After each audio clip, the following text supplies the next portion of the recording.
For nearly my entire life, I've been obese and have struggled to lose weight. People treated me differently for how I looked, and so I found comfort in food, which made my situation spiral out of control. I felt hopeless. I knew I needed to change, but I didn't know where to start and lacked the courage to. But after a series of events, in just 2 years, I've dropped 100 pounds, and this is what I currently look like at 6'3", 185 pounds, and 15 years old.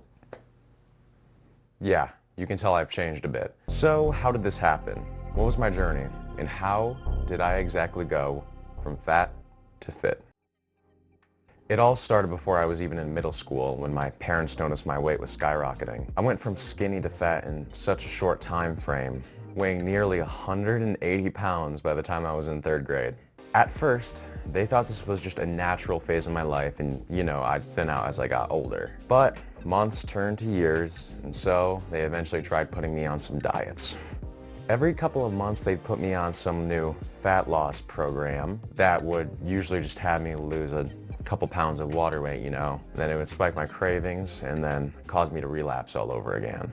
There were 2 notable plans I remember best. The first one was a certain fueling brand that targeted people who specifically wanted to lose weight. This diet consisted of multiple fueling meals.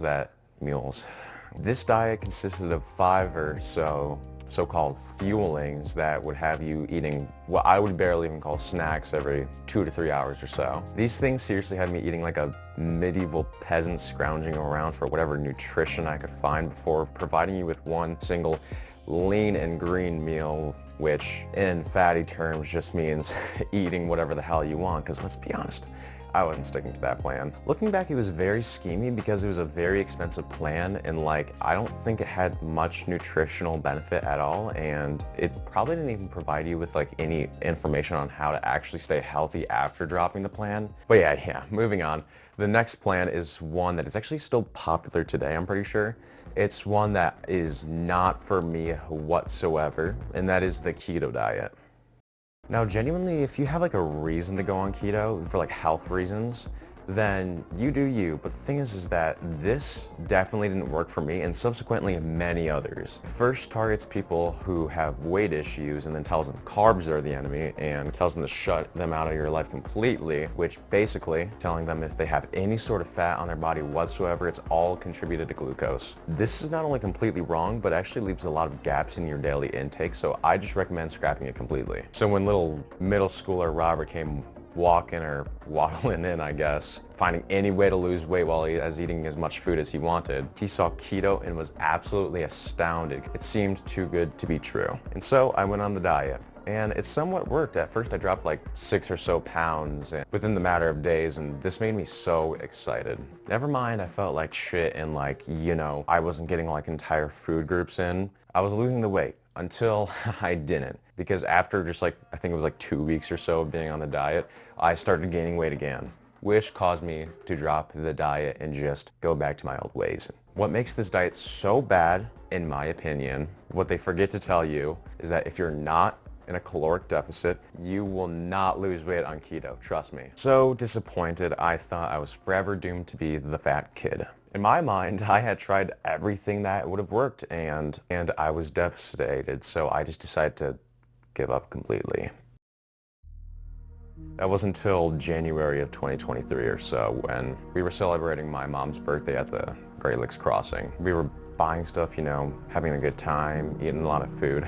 It was great overall, but something had been off. Recently, I had been noticing my weight. This time, it made me feel negative. You see, up until now, I had always known I was overweight, but it really didn't bother me up until really this time period. Sure, it was bad, but things seemed to crash that day. We were at the Rainforest Cafe, and as per usual, I was a bottomless pit. I was eating all the appetizers, my entire plate. Hell, even my family members, I would ask them for their plate if they were finished. Something I remembered is I always liked to eat till I felt absolutely stuffed. I always had that issue, and to be honest, that was probably the source of my weight issue. It got so bad at times I even finished meals sometimes, and I would be so full that I just couldn't move. But this time was different. My mom made the suggestion that I needed to cut these habits because of course they weren't helping my situation whatsoever. I had somewhat of that fat kid denial where I was like, Kimmy, just because I ain't skinny doesn't mean you have to treat me differently. Robert, you're 290. This needs to stop. Get it, man. What the hell? So we had a heart-to-heart, and finally, at the age of 13 years old, I decided I needed to make a change. That I would lose the weight, because if I didn't lose the weight for myself, I'd lose it for my family members and loved ones. And with that, the journey to fitness had begun.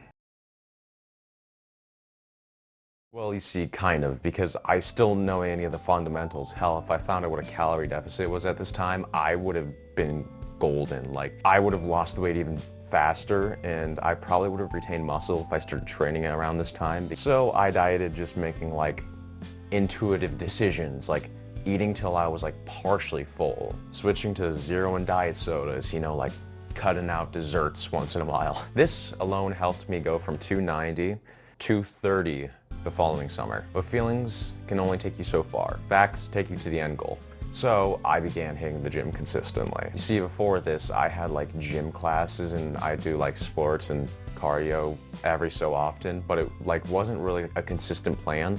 And this is around the time I also learned what like a proper calorie deficit was. So this is the key to losing weight. And so I started losing weight pretty quickly. I also began getting some good old strength due to resistance training. And eventually, I got down to a great and healthy weight. And after months of restriction and years, I mean years of worrying, I was finally down to a good acceptable weight of 200 pounds. I reached it around August, but my weight would of course go up and down, where like I'd have like too many cheat days and then I try to diet it off, just like usual, like maintaining around 200 or so. Recently though, over the past couple of months, I've decided to take this the extra mile. I had an extended cut that ran from just about April to now. Yeah, I only really stopped like a couple of weeks ago, just because I decided that I was as lean as I could get, really. But this third sprout of weight loss actually had a, reason behind it, besides from just getting lean, of course. And that was actually to gain muscle. Now hold on. If I wanted to gain muscle, couldn't I have just bulked? Wasn't what I was doing counterproductive? And I'd like to tell you, well, I actually am bulking. Not as of recording this, but as of the day this video comes out, I will be starting my next step in my fitness journey, and that's to do my first ever proper lean bulk. I wanted to get to about 12 to 14% body fat before, I did this bulk, because studies show that's like the most optimal-ish range to start a bulk at. And to be honest, now if I gain a little bit of fat, it's not that big of a deal anymore. So if you want to join me on my journey to becoming as muscular as possible, like and subscribe. If you need a full fat loss guide from a former fat person with extra secret tips, you can click here as well. Thank you for watching my first ever video, and I'll see you another time, my friend.